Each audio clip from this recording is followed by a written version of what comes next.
나가서 열심히 좀 해보라니까 또 벌써 이제 한번 해보고 또 그런 소리 나와? 아이 그러지 말고 차라리 왜 배를 하나 사세? 뭔 배를 사? 아니 내가 아까도 저거서 봤는데 아니 됐어 나한테 안 가봐봐, 사. 좀. 아니 안 알았다.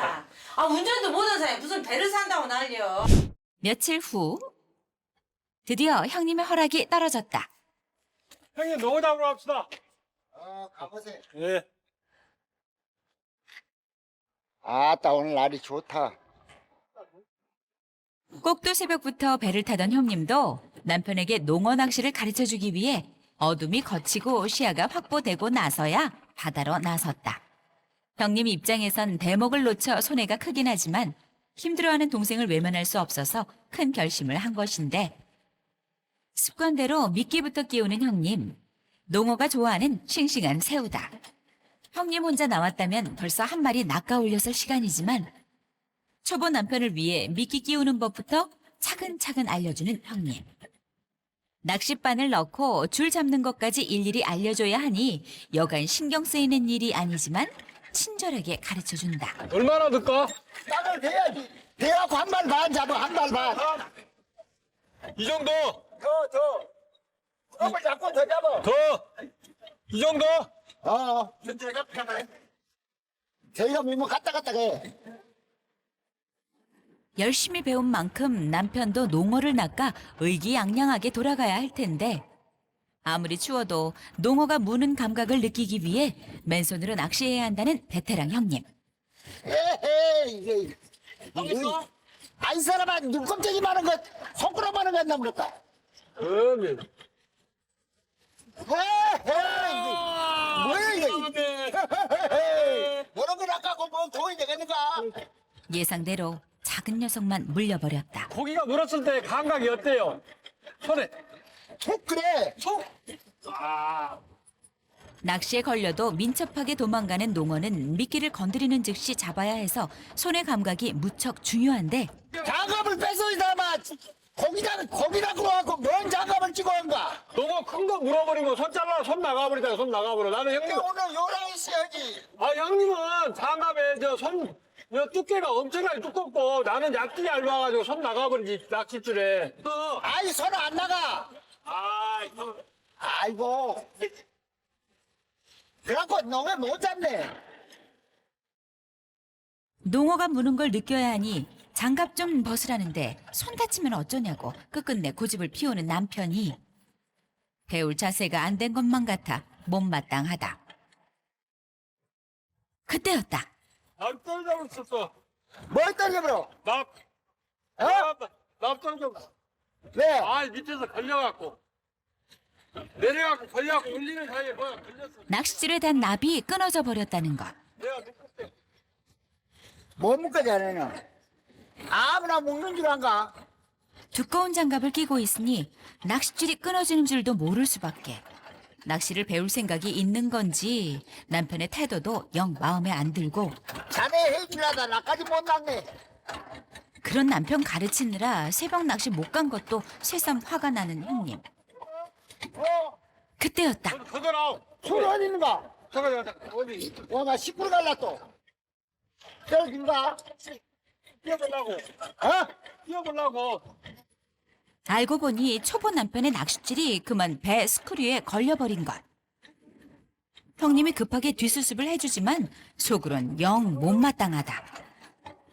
아까 말했을 때 진작 장갑만 벗었더라면 맨손이었더라면 낚싯줄이 이렇게 되기 전에 알아챘을 테고 이런 일이 일어날 리도 없었을 텐데. 베테랑 형님 생각하면 생각할수록 화가 치민다. 장갑을 뺏어 이 사람아. 에못 잡아요 방향을. 무슨 장갑을 몰라. 그럼 내가 장갑 끼고 잡으면 어쩌려고? 무슨 장갑을 몰라. 아니 나도 이거 지금 농어 잡는 거 처음이라 지금 이제 농어도 안 되고 그냥 열받아 죽었는데 막 미라고 그러요. 아이가 상가실에서 못 듣고 다닌 건데 내일부터 자네 배 타고 다니소. 남편 입장에서는 처음이니까 못하는 건 당연한데 자꾸 구박만 하는 것도 배 없는 거 뻔히 알면서 다른 배 타라는 말도 야속하다. 어색한 침묵 속에 돌아오는 두 남자. 사이좋게 바다로 가던 처음과는 달리 마을에 도착하자마자 형님을 뒤로하고 혼자 발길을 옮기는 남편. 계시나? 아, 배가 좋네. 예. 예. 아, 이제 이런 배를 하나 좀 구입할까 싶어갖고 섬에 살다 보니까 배가 꼭 있어야 쓰겠더라고. 예. 그래서 성 가셔서 못 데리고 다니겠다는 형님 말에 그만 발끈해서 배를 사러 나온 남편. 배가 없으니까 고기 잡으러 가는데도 불편하고 또 형님들이나 이런 분들한테 또 아쉬운 소리 하고 그래서 배를 한번 보고 있습니다. 살려고. 이런 배는 대략 얼마나 가요? 3,100만 원 들었습니다. 아, 배가 그렇게 비싸요? 좀 싼 건 없을까? 그한 10여 년 이상 된 배들은 한 2천만 원 미만 그런 정도면 살 수 있을 거예요. 싼 거 사도 2천만 원이네요. 무려 2천만 원이나 되는데도 차마 미련을 버리지 못하는 남편. 형님에게 보란 듯이 보여주고 싶다는데 형님이라고 기분이 좋으랴. 농어잡이는 어땠나 아내가 운을 떼보는데 내 말만 들으면 조금 더 많이 잡고 그럴 거인데 말 안 듣구만. 안 들어. 나만 지 말만 옳다 그러지. 아우가 말을 안 듣긴 했지만 사정을 뻔히 알면서 다른 배를 타라고 한 건 너무했나 싶어 마음이 쓰인다. 오해가 깊어가던 밤. 배를 보던 남편도 집으로 돌아왔다. 어디 갔다 이거? 아무것도 아니야. 응? 아무것도 아니라고. 왜 아무것도 아닌데 어째 말 아까부터 말을 안 하고 그래? 아니, 농락 시험에서 그냥 뭔 막 단소리가 그렇게 하고 그냥 못 오면 뭐라고 막 그러고. 아니, 나도 나이가 있고 그런 자존심 있는데 아니, 아무리 배워도 그러지 그렇게 하면 쓰간디. 또 저 성질을 또 함부로 또 썼구만. 아니, 성질이고 보이고 하네. 가서 열심히 좀 해보라니까 또 벌써 이제 한번 해보고 또 그런 소리 나와? 아니, 그러지 말고 차라리 왜 배를 하나 샀어? 뭔 배를 사? 아니, 내가 아까도 저거서 봤는데. 아니 됐어 나한테 아니, 안 사. 가만히 좀. 아니 안 알았다. 사. 아 운전도 못하는 사람이 무슨 배를 산다고 난리여. 배가 한두 푼 하는 것도 아니고 덜컥 배부터 사자고 하니 아내는 정말 어이가 없다. 이런 배 하나 사자니까. 아니 됐어 나는 배 안 봐. 아니 그 지금 배워갖고 해도 산동말동인데 배우지도 않은 상태에서. 아니, 배가 있어야 배를 배우지. 배를 사면 못하냐 운전도 못하는데 자기는 여기 지리도 잘 모르는 데다가 배 사서 지금 못 준다고 그 머리에 이고 아니, 있으라고? 근데 쭈꾸미처럼 돼갖고 너 쭈꾸미도 못 잡아. 농어처럼 돼갖고 넌 배가 갖고 아유 형님 배 좀 따라갑시다. 사대게 갖고 다녀야지. 뭐 그럴 필요가 뭐가 있어? 지금은 때가 아니에요 절대. 때가 아니고 더 기다려. 그러면 이 10년 20년 늙어갖고 죽게 생기면 그때 배 사줄라가? 난 절대 못 사. 사니까 그거? 못 사. 대체 이해가 안 간다. 놀러 다니려는 것도 아니고 고기 잡고 돈 벌기 위해서 사자는 건데 그렇게까지 화낼 일인지 서운하기만 한 남편. 아, 여기는 뭐 배가 전부 교통수단이기 때문에 없어서는 안 돼요. 안 돼. 그런 필요성을 얘기를 해도 막무가내 막무가내. 듣지도 않고 다짜고짜 반대하는 아내를 이해할 수가 없다. 이해할 수 없는 건 아내도 마찬가지. 결심이라도 하듯 집을 나서는 아내. 농어잡이를 가르쳐줘도 배울 생각은 않고 난데없이 배 타령하는 남편을 두고 볼 수 없다. 하는 게 지금 나가보려고. 어디 가시는 거예요? 우리 아들 보러 와요. 남편이 속을 썩이니 아들이 더 보고 싶다고. 아내와 싸우고 밤새 뒤척이다 겨우 잠이 들었던 남편은 뭐였지? 뒤늦게야 아내가 사라진 걸 알았다. 말도 하지 않고 어딜 가는 법이 없었기에 어째 불안한데? 형수님! 얘기 말고 왔어요? 알아. 어디 갔어? 안 왔는데. 어디 갔을까? 몰라. 없어. 형수님 집에도 없다니 슬슬 걱정이 밀려와 전화를 거는 남편이다. 집에 없는데 어디가 있어? 광주가? 뭐로 광주가? 배 타고 아들 만나러 가고 있어. 바꾼다고 강주로 가면 쓰겠어. 그래도 그러지. 와, 생전도 안 하던 짓을 하면 쓰겠는가. 아이. 끊어 안 끊어. 8개월째 아무 대책 없이 낭만만 즐겼던 남편에게 주는 충격 요법. 먹고 살 수 있는 방법을 찾기 전에는 돌아가지 않겠다는데 생각보다 강경한 아내에 남편도 좀 놀랐다. 뭐라고 표현하기도 좀 그러고 좀 허망한 듯한 그런 기분이. 현대 아내 말을 곱씹어 생각하면 생각할수록 틀린 말이 하나 없다. 고기도 못 잡으면서 덜컥 배부터 사버렸다가는 기름값도 감당 못하고 빚만 불어날 게 불보듯 뻔한 노릇. 아무래도 낚시 먼저 배우는 게 최선일 것 같은데. 가장 친하고 일도 제일 잘하는 옆집 형님밖에 떠오르지 않는다. 용기를 낸 남편. 안녕하세요. 일단 밥 좀 얻어먹자며 눌러왔는데 아무것도 없네. 반찬도. 아이고 혼자 먹다가 이거는 먹는 게 지금 얼마나. 내 라면만 끓여 먹고 있어. 평소였다면 많이 먹으라며 살갑게 챙겨줬을 텐데 어째 눈길 한번 주지 않는 형님. 언니가 전에 아재 하는 것을 겁나게 속을 많이 상했더만. 그렇대요? 아재가 성질이 그보다 알고 양악을 빠락빠락 쓴 거 그냥. 그러냐고 내가 반성을 많이 하고. 어떻게 말을 꺼내야 할지 한참을 고민하다가 어렵게 말을 붙여보는데 형님 저번에 그 농어 잡으러 가갖고 내 성질대로 좀 해가지고 참 좀 미안합니다. 이게 성질을 못했다 보니까 아이 형님한테도 그럴 이러고 때가 있고 저럴 때가 있고 그런데 우리 각시다리고 도망가 버려. 형님도 화가 조금 누그러진 것일까. 다시 한번 기회를 얻을 수 있을까 한참을 고민하다가 슬쩍 지나가는 말로 던져본다. 다음에 제가 그때는 고봉고봉 마음도 좀 들라니까 꼭 한번 좀 데려가십시오. 그래 보세요. 예. 그래서 예. 전과 달라진 모습을 보여주면 형님도 받아들여주지 않을까. 아내의 마음을 돌리기 위해서라도 꼭 농어 잡는 방법을 배우겠다고 다짐하는데 하늘은 스스로 돕는 자를 돕는다고 했던가. 동이 트기 무섭게 작전을 시작하는 남편. 형님보다 먼저 배로 나가서 죄자로서 달라진 자세를 보여주려는 것. 갑작스러운 남편의 등장에 좀 대면대면한 두 사람. 오늘 잠깐 갖게 해주시오.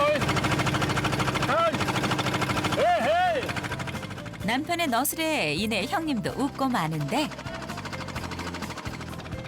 한 마리라도 잡아야 아내에게 면이 설 텐데 잔뜩 긴장해하는 남편이다. 다시 한번 미끼 끼우는 법을 배우고 낚시를 넣고 기다리는데 이번엔 형님이 그토록 강조하던 맨손이다. 에이 엉뚱한데 신경 쓰지 말고 형님 말을 잘 들어. 형님 말대로 손의 감각에 집중하는 동안 뭔가 느낌이 온 듯한 남편. 아씨, 물었는데 물었어. 물었어. 야, 농어다. 농어 나왔다. 야, 농어 나왔어. 야, 농어 잡았네. 내가 형님보다 먼저 잡았어 이제. 깐다고 그 도움도 안 돼. 자세부터 달라지더니 남편 그 어렵다는 농어 낚시에 성공했다. 농어다. 새끼치고 제법 큰 녀석. 자네 배우면 잘 낚으겠네. 아, 그러셨어요? 너무 열심히 형님 따라다니면서 한번 내가 형님처럼 베테랑이 한번 해보랍니다. 아내가 알면 얼마나 기뻐할까 마냥 신이 나는데 잠시 후 형수님의 도움으로 남편이 처음으로 낚은 농어를 관광객에게 팔기로 했다. 처음으로 고기를 팔았고 2kg네. 정할게. 고맙습니다. 감사합니다. 고맙습니다. 네. 하나, 둘. 아재가 반 잡았는데 반만 가르자. 예. 형님 아이고. 반, 아재 반. 8개월 만에 첫 수입도 올렸다. 아니 농어 잡아서 최초로 돈 번 거 아니에요? 그래. 최초로. 그렇게 부지런히 벌어. 예, 알았습니다. 형님이 가자 그러면 두말 따르고 따로 나서고 갑시다 그러고. 재미도 보고 재미도 보고. 기술도 배우고 그러지. 고기도 낚고 고기도 예, 먹고. 돈도 벌고. 그래. 그날 밤 낭도 풍경만 그리던 남편이 처음으로 아내의 얼굴을 그리고 있다. 그동안 마음고생했을 아내를 위한 선물이다. 사실 지금까지 애 엄마 그림 한 장도 안 그려줬거든요. 그래서 또 이번에 뭐 잘못한 것도 있고 해서 그냥 한번 그려보고 있습니다. 한 번도 그려준 적 없던 초상화를 그리고 정성껏 편지를 쓰는 남편. 부디 아내의 마음을 돌릴 수 있기를 바라는데. 다음 날 남편 하나 믿고 생면부지 낯선 섬에서 살던 아내였는데 남편에게 실망하고 섬을 나가는 그 기분이 어땠을까? 상당히 좀 미안해요. 몇 번이나 걸쳐서 막 말도 함부로 하고 그랬던 부분이 많아서 항상 좀 미안한 마음이 가득합니다. 그동안 얼마나 불안하고 힘들었을지 새삼 미안해진다. 어떻게 달래가지고 뭐 낭도로 잘 데리고 가야죠. 근데 한번 열심히 한번 설득해 보랍니다. 남편과 아내가 섬 생활을 하게 되면서 혼자 살고 있는 아들의 자취방을 찾아가 보는데 시웅아 아빠 혹시 저 엄마 누구만 이거 왔냐? 엄마 왔어야. 아이고 세상에 이럴 수가 있어. 왜 그렇게 마음을 샤브러? 이렇게 잘하지? 남편이 왔는데도 아내는 시큰둥하다. 근다고 이렇게 옹어 쓰겠어. 에이 참말로. 아 저기는 뭐로 나 따라와 혼자 살지? 그 형님 따라가서 동어 잡았고 돈도 벌었네. 큰 돈 아니지만은. 자존심 센 남편이 형님에게 사과하고 농어를 잡았다니 생각지도 못했던 일이다. 내 덕이라고 생각하고 내 정말 정성을 다해서 얼마를 벌었는데 매덕이라고 몰라. 생각해? 자네가 한번 열어보고 이거 몇 억이라고 생각을 하고 이거 팔아. 아니 돈 많은 게 그냥 어찌 이렇게 그 기가 설고되네. 뭐야 근데 왜 이렇게 얇지? 큰 돈 아니야. 아 얘기도 깜깜이야. 애기 벌려면 한 20이나 200이나 벌어갖고 오지. 아니 내가 낭도 가서 처음으로 번 거잖아. 그것에 의미가 있는 것이지 이것을 갖다 돈에 큰 액수로 생각하면 안 되지. 에이. 앞으로 열심히 생계를 꾸리겠다는 약속과 함께 남편이 공들여 그려온 초상화를 건네는데 잘 그렸네. 닮았지. 애써 숨기고 있지만 내심 감동한 아내다. 치영이 엄마야 미안해. 나를 따라서 낭도까지 왔는데 속만 상하게 해서 정말 미안타. 요번에 형님 따라가서 농어를 잡았어. 그리고 톤 양식도 시작했어. 앞으로 지켜봐줘. 당신을 사랑하는 남편. 아이고 마지막 정- 멘트가 너무 네. 좋네 그거는. 됐어? 아이고 네. 잘해 알았어. 이게 낭도 가는 도장이야. 이래서 부부싸움은 칼로 물베기라고 했던가. 이내 금술 좋은 부부로 돌아가는데